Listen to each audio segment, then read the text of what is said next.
All right. So if you guys are unaware, I saw a tweet earlier that said breaking news, the entire Microsoft DEI team has been let go. Now, that is a very large statement to make, and I asked for verification.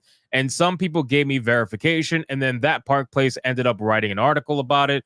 But yes, it is true that Microsoft did, in fact, lay off one of their DEI teams. Obviously, you guys got to remember Microsoft is a big business, and there's multiple businesses operating within Microsoft.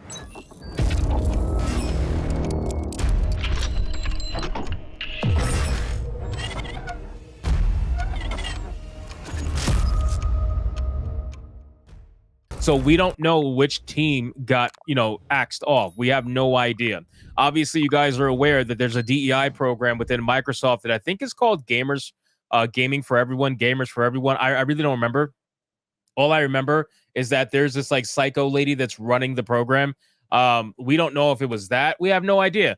But at least this is a step in the right direction. But you guys got to think of it. You got to think of it from a couple of aspects, okay? And this is a lot of people aren't talking about this. They're just kind of celebrating the headline. And there's nothing wrong with that. Celebrate all you want, but we need to talk about it. So yes, they did fire DEI, a DEI team, and I'll go over the actual email here. Let's see. It says the email from the manager stated in part that true systems change work associated with DEI programs everywhere are no longer business critical or smart as they were in 2020. The report also noted that the team was eliminated because of changing business needs as of July 1st. Now, obviously, that sounds like a good thing, right? That sounds like they are, this part right here, especially not as smart as they were in 2020. You guys remember what 2020 was. 2020 was a summer of love. 2020 was when George Floyd, died. 2020 was the year that every single company under the sun ended up now essentially committing to shilling for DEI. And they did that for years, but it's been losing them money for years. It's been losing them money for 4 straight years now in a row. They've barely made any money. A lot of these corporations have lost so much money. They've either had to close down, fire people, reduce staff, whatever the case may be. They've had to do so many things in order to make up for the fact that they are spending so much money. You guys got to remember, not only are they not making as much money doing the DEI stuff, but they're also spending more money because they're hiring people, they're maintaining staff, they're paying people salaries, and this shit is not cheap, especially for a company like Microsoft, which has a lot of different subsidiaries under them that employ a lot of people. You got to imagine that it's a lot of salaries that they don't have to be paying. So at some point, I think what happened is they realized that this is not worth it, right? It's not worth it. But you guys got to think of it from the other side too. Where we are as a society, where we are in the world right now in AAA gaming, movies, TV shows, and everything, you don't need a DEI program, right? Most people are in that business are psychotic already to the point where they're going to do the DEI stuff anyway, with or without a program or a team to do it. They're going to do it anyway.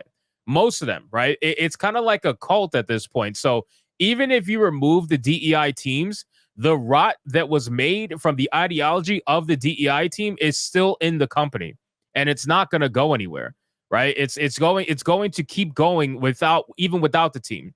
And then you got to remember too with the whole Bridge thing, right? So Bridge is essentially the next step of DEI. This is what they really want to attain. This is what they really want to go to.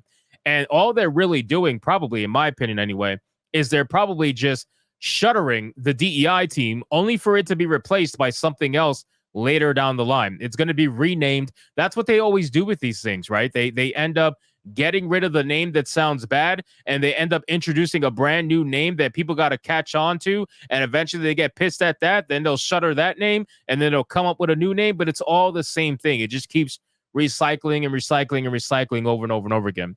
So as much as I want to celebrate this, and I will celebrate this to an extent, I do think that this is not really going to do anything in regards to overall DEI in corporations in AAA gaming, right? They're just not going to do it. They're going to rebrand it as something else, and they're going to bring it back at some point, because what's going to happen is they're going to get a lot of backlash for this, and they're probably going to fold to some extent. That's the whole reason why they did it in 2020 in the first place. They folded just like every other company.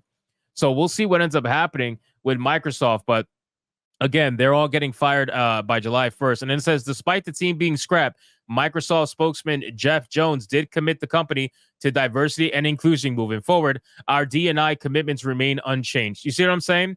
He added, our focus on diversity and inclusion is unwavering, and we are holding firm on our expectations, prioritizing accountability, and continuing to focus on the work.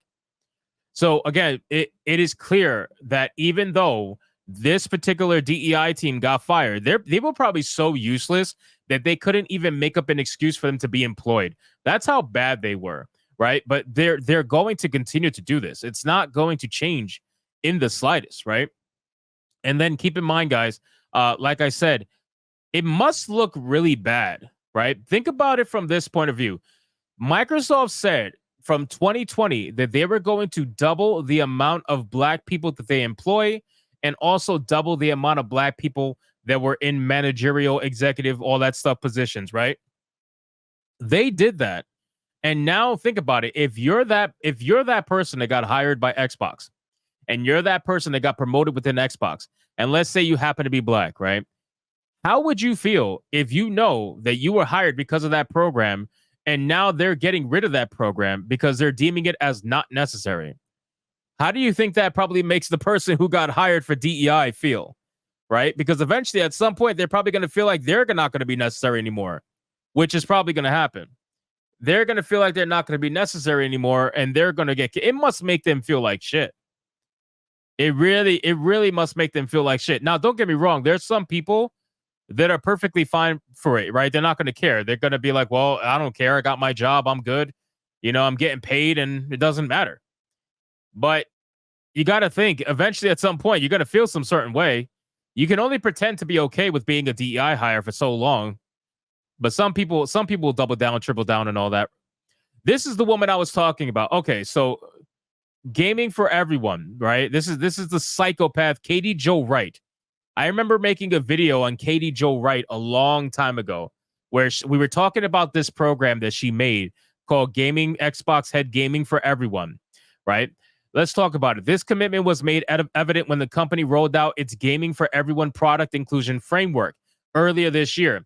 Xbox's head of Gaming for Everyone and Sustainability, Katie Jo Wright, explained that the purpose of the framework in an interview with Games Industry. If you don't intentionally include, you will unintentionally exclude. This is how we as a human being, this is how we are as human beings.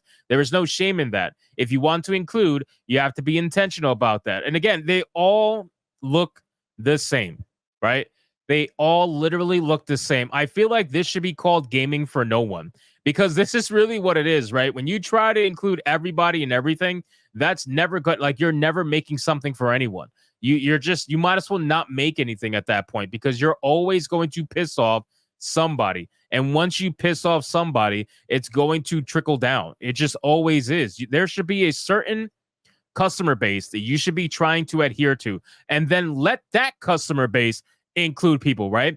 It's stupid when a developer, especially for gaming, right? It's stupid when a developer is making a game or trying to make a game for literally everyone because you're just going to make the game for no one. What you should do is make the game for an intended audience, and then if the game is really good, and this is what happened before. If the game is really good, then that particular audience is going to increase the diversity of the player base because they're going to be spreading it around through word of mouth, and they're going to tell all their friends that they need to get the game.